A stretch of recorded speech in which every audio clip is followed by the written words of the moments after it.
Welcome to my first opinionated conversation. I'm opinionated lady and I'll be speaking on relevant topics that I believe will be of interest. Sometimes my opinions will entertain you, sometimes they might make you mad, but at the end of the day, I like to talk about relevant topics of the day. Oh, and until I figure out how to actually use the technology for editing, you'll probably just be seeing a black screen for a while. But I'm making it my priority to learn how to do it. So please bear with me. But this is a listening video anyway, so you can enjoy it without actually looking at it. So, lots of people saw the video of the black teens, the white lady, and the bike rental. We saw how it initially played out, with most people being on the sides of the teenagers. Then we heard from the lady's lawyer, and we learned about how she rented the bike first, and according to him, one of the boys physically pushed the bike back into the slot, causing it to reset and become available. I don't know what happened, if the bike system malfunctioned or what, but I do not believe that the boy wanted this one particular bike so much with other bikes around it that he would push her bike into the slot and make her get off of this particular bike. It makes no sense. So,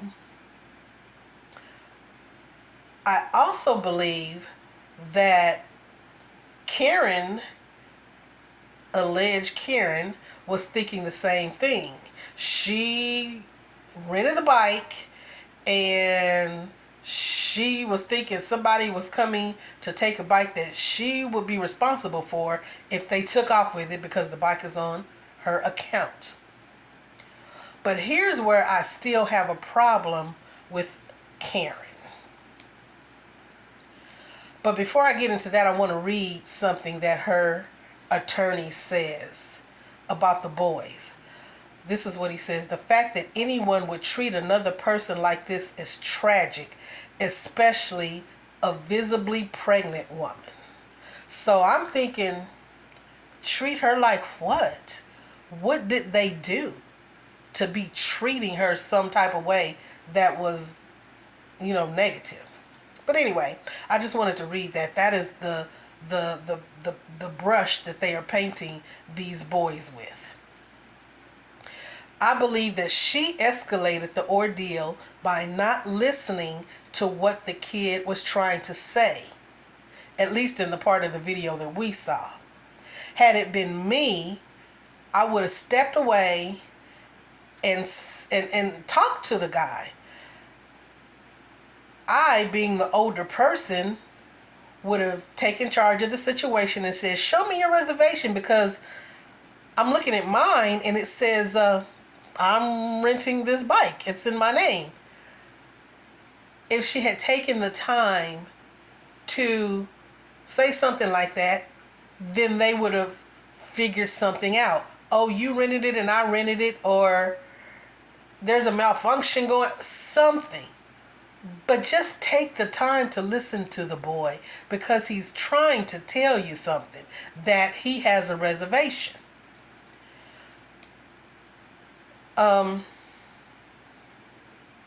What I wouldn't have done was start yelling for help. She was in no danger. Her fetus was in no danger. There was no threat whatsoever. There was no fear on her face. Matter of fact, she's the one that grabbed the kid's phone. That's aggressive.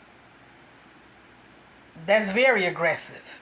I've seen on these other videos where the cops come and arrest you and say that, what do they call it? Assault. When somebody knocks down a phone out of somebody's hand or takes the phone or whatever. So it could have been, I don't know what New York law is or anything, but that could have been assault. Her taking the phone away from him. So there were 5 guys, according to the report, there were 5 guys there There was the one that was holding onto the bike who was claiming that he rented it. There was another guy sitting on a bike behind her and next to her, but a little bit behind her, and he was fiddling with his phone. For all I know, he could have been playing a game or something like that. He was not involved. Then there was the guy who was doing the filming, and then there were two guys who were off camera that we didn't see. I don't even know if we heard their voices or not. But all those guys there, 5 guys, and she was not afraid of any of them, because if she had fear, you would have seen it on her face. She was saying, help, help, help, no fear whatsoever. Then to make matters worse, she started this fake crying when she saw one of her coworkers. All it took to solve the problem was for her coworker to suggest that she get another bike. Thank God an adult came onto the scene. After his suggestion, she stopped fake crying and got another bike. That was one of the options available to her in the first place. And as for the lawyer, without seeing the kids' receipts or contacting the bike company, he can't speak with certainty what happened. Is there a video of it somewhere that we don't know about, with the guy pushing her back into the slot? Or is he just going by what she told him? If you don't want your client being painted as a Karen, then don't paint these kids as something that they're not either. She said, "You're hurting me. You're hurting my fetus." And he responds, "I'm not even touching you." She literally said, "Please get off me."